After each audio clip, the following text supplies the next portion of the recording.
Like, comment, share, and subscribe. Hit that notification bell in the upper right-hand corner. Follow me on all forms of social media. Check me out at thatdrummerguy.com and enjoy the following presentation.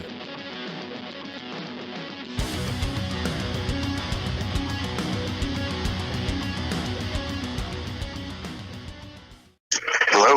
Hi, how's it going? How's it going, man? I'm doing good. Thank you very much for taking time to do this interview. Cool. Oh, awesome. Well, of course, we're here to talk about the brand new album from Pig Destroyer, Head Cage, which is coming out next week already through Relapse Records. How does it feel after all this time to finally be able to say this new album's coming out? It's a breath of fresh air, man. it's kind of a relief. We definitely took our time on this one, and finally to have it know that we have our physical copies in our hands right now is great. Yeah, man, it's kind of it's good to be moving forward again, you know? Oh, absolutely. And from the fan perspective, I'm so happy to see that too. And I absolutely love what you guys are doing on this album. I mean, all of you guys just absolutely flourish throughout this entire album. I love the songwriting that's going on there, the different directions that I didn't see coming on this album as well, the guest spots, like everything on here is just what I'm looking for in a Pig Destroyer album, but so much more than that as well.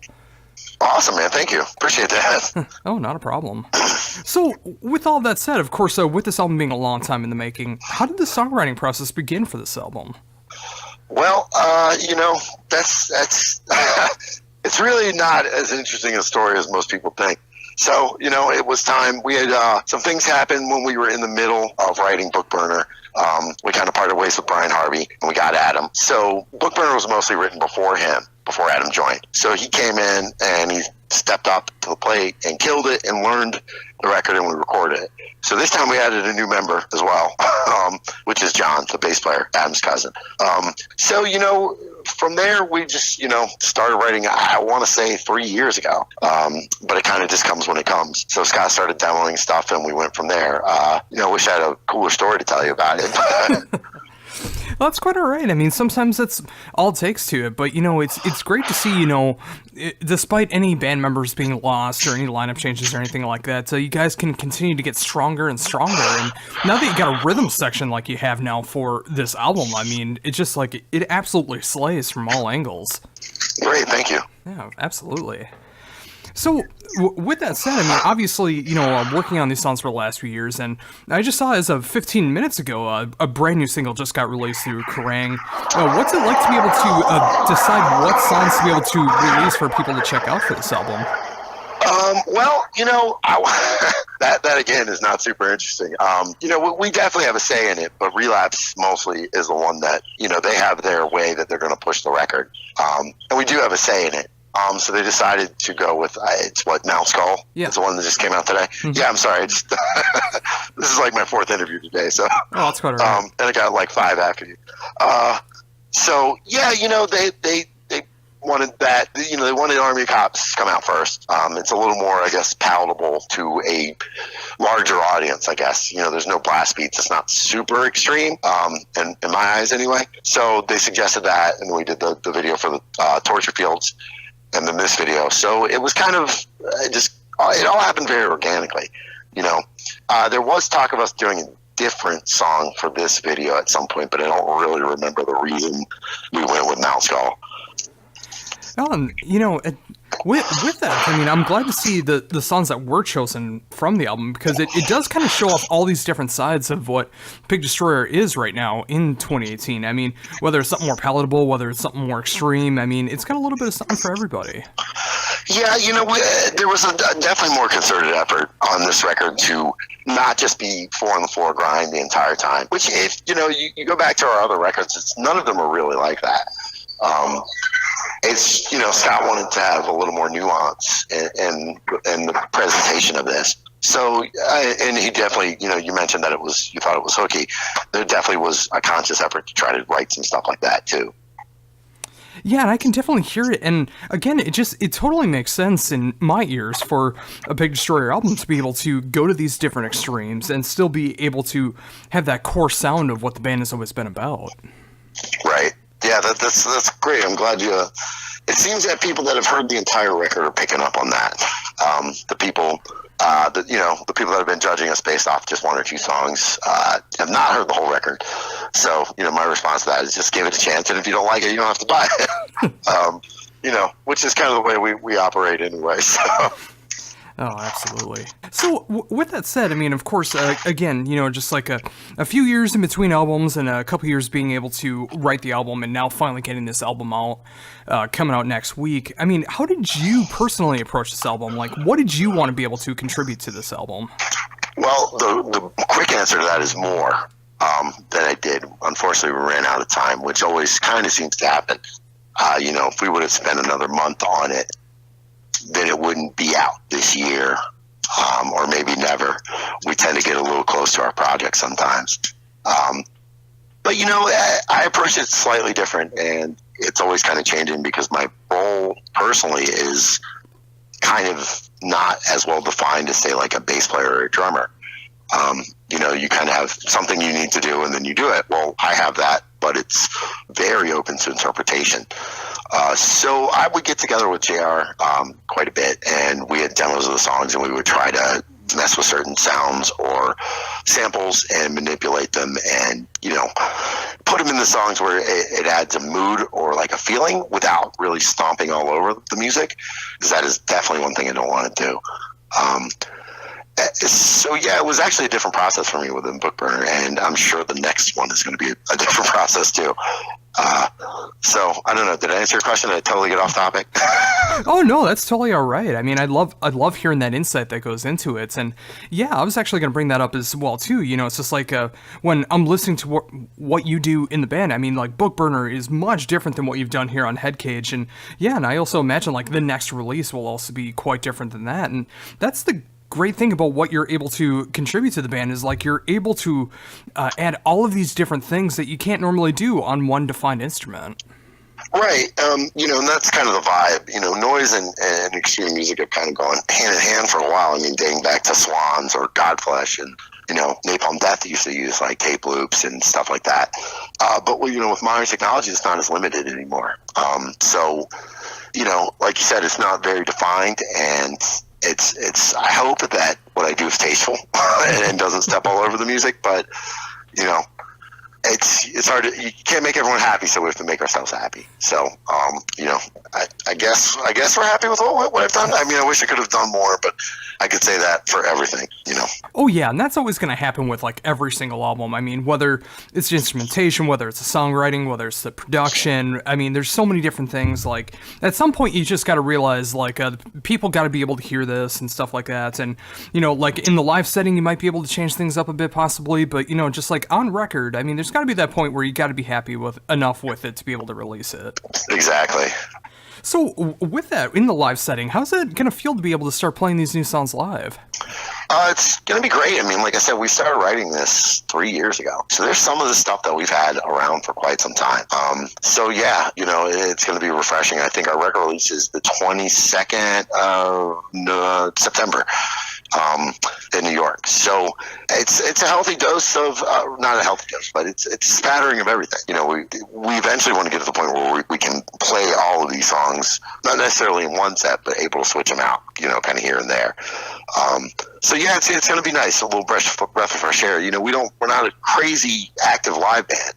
So even though it may be new to, or not new, but some of the crowd may be cool with it, we're sick of playing some of these songs. I don't think our set has changed in the last 2 years, maybe, or it's changed very slightly. So, for us to be able to mix it up, and it kind of keeps it a little more interesting for us. Oh, absolutely. And that really comes out through the show as well. I mean, you never want to reach that point where you never want to play these songs again, and then, like the dissolution of the band just because of the songs that you're playing live. So, whether it's spicing things up with like switching up the older material, being able to add brand new material, deciding what shows you're going to be doing. Since you said yourself, it's just like you make every show matter when you're doing a show. You want it to be like this great big show that people are going to be able to go out out and enjoy. So that's going to be from all angles. Yeah, I mean, we try. I can't imagine like a band like, say, Motley Crue or the Rolling Stones, where you're like, oh, dude, we got to play Satisfaction again. But I guess they're making millions of dollars, so it's okay. a little different scenario than what I'm doing. Oh, definitely. So, again, with all this, you did mention a record release show that's going to be coming up towards the end of the month. What's going to be coming up after that?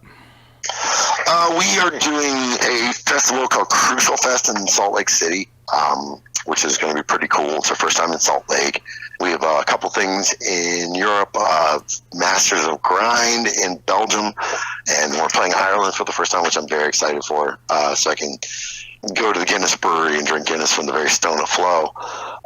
We got some West Coast dates in December, 2 with Black Dahlia, and then the Decibel Metal and Beer Festival in LA. So it was real cool, Black Dahlia, to ask us to go out. And they basically said, you guys can play as much or as little as you want, which we've done with them before when we did a couple dates with them with Napalm. So it's real cool to do that, and that they're kind of, a little more attached to the underground than most people would think.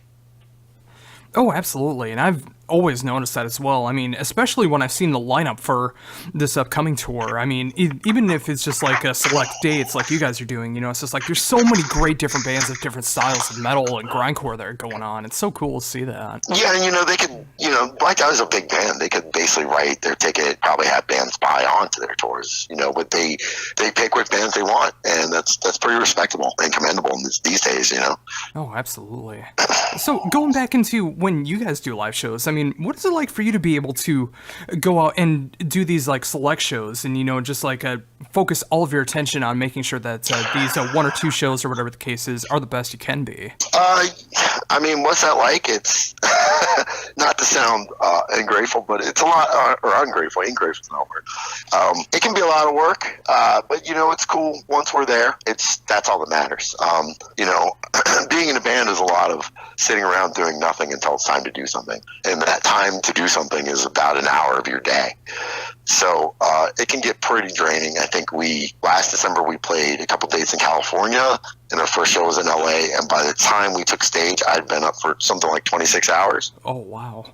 Yeah, because we left at like 4 o'clock in the morning our time. Mm-hmm. So yeah, it can get grating, but it's the way our band is set up to do things. So, that all changes when you're on stage and you're around the fans and interacting with people. But, being on a plane or driving 6 hours, it gets a little old at my age. At our age, I should say. I mean, Big Destroyer just turned 21 this month, so.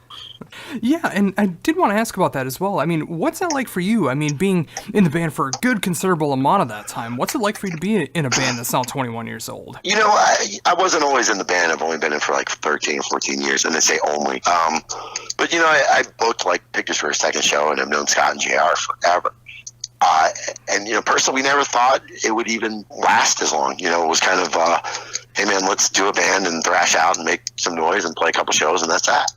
So, we're very, very lucky and very grateful to have a career that's lasted this long.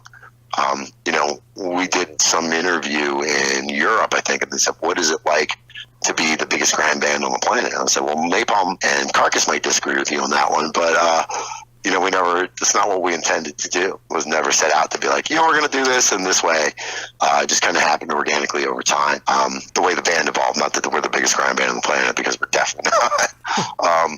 So, it was just like, hey, we've got this inside of us, and let's do it. That's kind of how it started. And that's the real short version of that, And that's the real reason to do it, too. I mean, you want to get together with people you enjoy making music with, make sure you're all going in the right direction that you want to go in, and make the best albums and songs that you possibly can. And, the fact that you were able to make such an influence that where people do think that you are the biggest grind band in the world. I mean, that's going to be a great feeling, just knowing that you're playing the music you want to play and you have that kind of influence on people. Oh, most definitely. Our fans are very rabid, which is great. So, I don't know that we would be around if we didn't get that kind of attention from the people that like us. It can be very, I've been in bands for other bands before Big Destroyer, like, maybe we're going on 25 years, something like that. So, it can be a very thankless thing. It's got to be a labor of love. And if it's not, you're probably doing it wrong, unless you're making a ton of money and that's your gig. But it's definitely not the case for us. So, we all have day jobs. I'm an engineer. So, it's definitely a great feeling to be able to do what we do. Oh, very much so. I mean, that's why I do appreciate the fact that you guys are able to go out there and, when you can do these shows. I mean, everyone's busy, obviously, with day jobs and other projects and stuff like that. So when you guys are able to come together as this collective, as Pig Destroyer, whether you're playing a festival show, whether you're doing some mini tours, like when you hit here at the Triple Rock in Minneapolis, that was awesome to see that you guys were finally able to hit up here, or just releasing a new album like Head Cage, just being able to do all these different facets of being in a band, and also doing it at your own pace to make sure that you can live your lives and be in Peak Destroyer. Yeah, man, the Triple Rock was a lot of fun, and that's not there anymore, huh? Yeah, that just closed down last year. Bummer, man. That was a great place. It was. And you said that, like, doing it at our own pace is kind of what we kind of, I don't think we could function. I don't think we would be around if it was, go on the road for 6 months, write a record, go on the road for 6 months, write a record, go on the road for 6 months. Everybody's different. People work at different paces. People have different things going on in their lives and stuff. And not just me, everybody. So, some people are meant to do that. We're just not cut out for that kind of life, Yeah, and also I just think again, from the fan perspective, and I've gone to things like Maryland Death Fest and other metal festivals and stuff like that, and it's just like sometimes there's bands on there that constantly tour 3, 4, 5 times in a year in North America, and there's other ones that do like one specific date in North America for the year, and those are the sets that I always appreciate more, because I know how hard life can get, and the fact that they were actually able to gather even once to be able to play a show like this and be able to play this music for people to go to this destination and be able to play. And that's how I look at Pig Destroyer. I mean, even though the fact that you guys are able to do more than just like one festival show a year or something like that, those shows actually do mean a lot more, since you're not able to do it as much as other bands do. Yeah, that's good to hear, man. And that's, the festival scene seems to be growing quite a bit, and I think that's why. You may never see, not us, but certain bands you may never see again. And that's definitely a way cool experience. And, we're all music fans too. So, when I was 16, I would have killed to see for a band like Pig Destroyer. And, I did. I saw Napalm Death and I saw KROCKS. But, those bands were from the UK and they didn't come around all the time. It was a totally different experience, and it was so meaningful to me as a kid to experience that sort of thing. Yeah, and now to reverse the roles now, I mean, there's kids that are coming out to like Maryland Death Fest or the Decibel Beer and Metal Festival, and, they're seeing you guys possibly for the first time, thinking that they may have never been able to see you guys. Right. And, we're trying to get out there as much as we can. It's just hard. Oh, absolutely. I think we've had a bucket list of cities and, nationally and internationally, that it never got smaller. It keeps getting bigger. So with that, I mean, obviously, you, like you said, with the places that you want to visit is growing more and more. But for you personally, what are the places that you want to hit most? Well, it's crazy. For me personally, it's anywhere we've never really been. We're playing Salt Lake City for the first time. I've played it 20 some years ago, but it's a completely different thing than, cities evolved over time. Albuquerque, I'd really like to do. Phoenix, Russia, I'd really like to hit. But like the places we really like is where we get just a great reception. We always have really good fun in New York and Philly. Richmond is a great scene. Some of the small towns, man, it's killer, because the kids go wild and they're just so excited that you're coming through their town. Oh, very much so. And as someone that's grown up in a small town, I mean, I always love the fact when ever there was a band that was able to tour closer to me, and now living here in Minnesota, I know it's not always like the A-level market for a lot of tours and stuff, and it's kind of in the way unless you're like going towards Winnipeg or Chicago or Denver, depending on where the tour is going. So anytime that Minnesota does get a show, I mean, it's always cool to be able to see that, and that's why I really do appreciate that Triple Rock show so much, is the fact that you guys were able to come out there for a weekend, and I think it was Chicago was the other show that you did for that small run, right? Yeah, that's right. Yeah, so you were able to do those 2 shows for that weekend, and just show the Midwest some good love right there. And we'd like to do more, but it's it's kind of, I don't want to say impractical, because that makes it sound like it'll never happen, which is not the case. Like we try to get out as much as we can and do what we can when we can do it, and that's that. Everybody's got family obligations and work obligations and stuff like that. Scott's kid, his oldest, I think, is graduating high school next year or the year after. So, that means the late spring is just going to be flat out. Yeah. Yeah, completely understandable. And like I've said a couple times now, just like when you guys do go out and play shows, they matter that much more. I mean, you guys are able to come together despite all of life's circumstances, and now with a new album, being able to have a fresher experience now, being able to play some new songs, switch out some old songs, play some other material that you may not have played yet. I mean, there's so many different directions that you guys can be going in for those live shows. Hopefully. Oh, absolutely. And I think with that, that's actually a good note to end on. Thank you very much for taking this time to be able to talk to me about everything that's going on in the world of Pig Destroyer, and of course talking about the brand new album. And I absolutely love the new album. This is what I was hoping to hear from Pig Destroyer, but adding so much more that I didn't expect, but just fits so perfectly into what Pig Destroyer does. It was great to be able to get your insight into everything, whether it comes to playing live shows, whether it comes to new inspirations in the band, and I'm very excited to see what's going to be happening with you guys in the future. Great, man. Thanks a lot. I appreciate you being a fan too, man. It means a lot. Oh, not a problem. Before we wrap things up here, is there anything else you'd like to mention that I hadn't brought up yet? No, not really. I guess I can't really think of anything. Basically, we got a new record out, and buy it if you want, and don't buy it if you don't. It's a different world now. You can hear it beforehand, and if it's not your thing, that's cool.